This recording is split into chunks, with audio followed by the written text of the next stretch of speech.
बापरे, कोण असेल? पोलीस तर आले नसतील ना इथे? श्रावणीनं खरंच पोलिसांना माझ्या मागावर लावलं.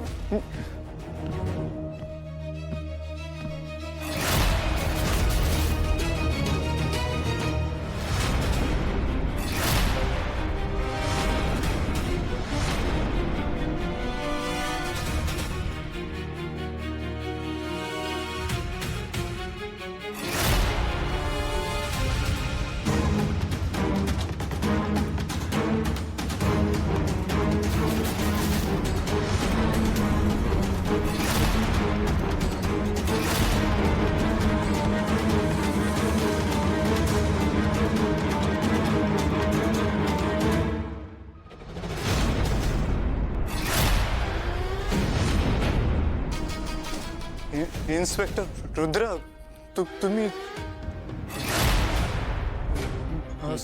सर, मी हात जोडतो सर, मी काहीच नाही केलेलं.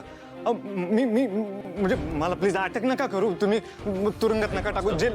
मी खरंच मी शपथ घेऊन इंद्रनील, अहो काहीच नाही केलेलं. मी sir sir sir sir Indraneel ऐक मदत. सानिका आहे ना, सानिका एक नंबरची खोटारडी आहे सर. तिने ना माझ्यावर खोटे आरोप लावलेले आहेत आणि तिने मला प्रेमाच्या जाळ्यात अडकवलं तिने स्वतःहून. खरं तर तिलाच अटक करायला पाहिजे. आणि अत्याचार वगैरे काहीच नाही केलेला मी तिच्यावर. इंद्रनील शांत बस आता, बस बस. एक शब्द बोलायचा नाही आता. मी तुला इथे अटक करायला नाही आलोय, कळतंय का तुला? मी इथे पोलीस म्हणून नाही, स्वीटीचा मित्र म्हणून आलोय. तुझ्या बहिणीने पाठवलंय मला इथे वाचवण्यासाठी तुला.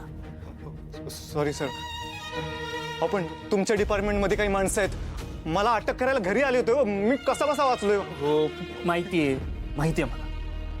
म्हणूनच तुला सुरक्षित ठिकाणी हलवलंय की नाही, इथे घेऊन त्याच्यासाठी चालूय ना. हा, आणि स्वीटी माझी खूप जवळची मैत्रीण आहे. हे काय वेगळं सांगायचंय का तुला? नाही, माहिती आहे मला. हा, आता मी जे सांगतोय ते नीट ऐकायचं. तुझी इथे राहण्याची खाण्याची व्यवस्थित सोय केली की नाही? हा, मग तू घाबरू नकोस ना, अजिबात घाबरायचं नाही. हा, तू रिलॅक्स राहा. पण मला असं इथे किती दिवस तोंड लपून राहावं लागणार आहे? नाही, फार दिवस नाही, पण बाहेर परिस्थिती बिकट आहे, त्यामुळे आपल्याला काळजी घ्यावीच लागणार आहे. हा, एकतर त्या श्रावणीने सगळा घोळ केलाय, ती अगदी वरपर्यंत गेली आहे, त्याच्यामुळे कुठल्याही क्षणी तुला पकडायला लोक येऊ शकतात. बापरे,